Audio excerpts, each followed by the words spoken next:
His battle against the Obama administration's contraception mandate. From protests to the pulpit, the church is spreading its message far and wide with what it's calling a fortnight for freedom. It's a two-week initiative that kicked off last night and continued this morning with a special mass at St. Patrick's Cathedral in New York City. The campaign will also include rounds of letters and emails, even television ads. Jim Angle is following the story for us live from Washington. Jim. Hello, Rick. Well, that's right. Catholics around the country are beginning what you mentioned there, the Fortnight for Freedom, a two-week protest against the Obama administration, which ruled that Catholic schools, hospitals, and charities have to provide contraceptives, including abortion-inducing drugs, as part of their insurance coverage.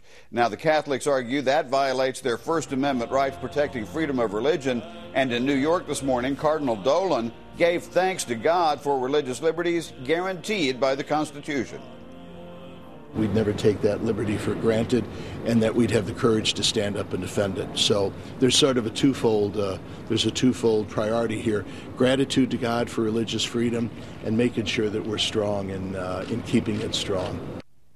Now, the Obama administration decided that only institutions such as churches that hire and serve those of the same faith would be exempted from providing contraceptive coverage. The Catholic Church, though, is the nation's #1 non-governmental provider of health care, and Catholic schools and charities argue that ruling forces them to choose between serving non-Catholics, as they do now, or violating their religious beliefs. So they've filed a dozen lawsuits challenging the law and are trying to keep up the pressure with this 2 weeks of protests and letter writing.